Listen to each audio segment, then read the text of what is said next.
Now we're gonna get into our neck using the wall. So same thing, if it's too much on the ground, you can always put a towel on the ground, but if you have a wall or if you're at your office and you can't get on the ground, the wall is a great addition. Okay, so we're gonna do it two different ways. First, we're gonna have it long ways. We're gonna get into the neck, the upper part of the neck, and then we're gonna explore a little bit with having it perpendicular to our neck. So make sure the feet are clean, they're clear. It shouldn't do anything to the wall, but just make sure it's clear, cleaned up. And then now I'm placing these peaks right above, right below that skull. Same thing, I can play around with my feet, and then I'm just getting those peaks and I'm just shifting my head side to side.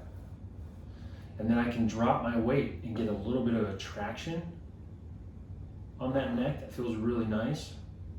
But then I'm just shifting my head to one side, working with one peak, doing these nose yeses, doing circles. And this is remember the first part is just I'm exploring, I'm playing around with searching for an area that's tight, tender, or sore that I'm gonna spend some more time on. Okay, so let's just say that this area right here was really tender on me. Then I'm just gonna put some pressure onto it. That's 5 out of 10, that feels so good pressure. Breathe through my nose, out through my nose, tell that area to relax. Right, an aggravated muscle is like, it's like when a kid gets throwing a tantrum. You don't go up to them and like get super aggressive with them. You're like, hey, it's okay, just calm down. It's gonna be okay, right? Same thing with your muscles. So I press into it, I breathe, I feel that area start to melt. Discomfort's lessened, so now I'm gonna shift to another side. Okay, so I'm gonna repeat that left and right.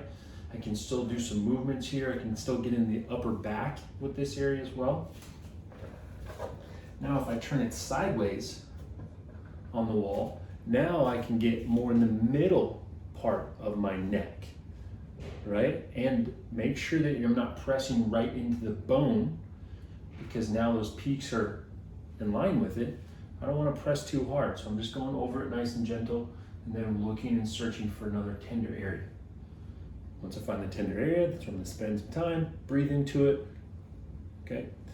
And then the next thing you want to do after all massages is we want to test.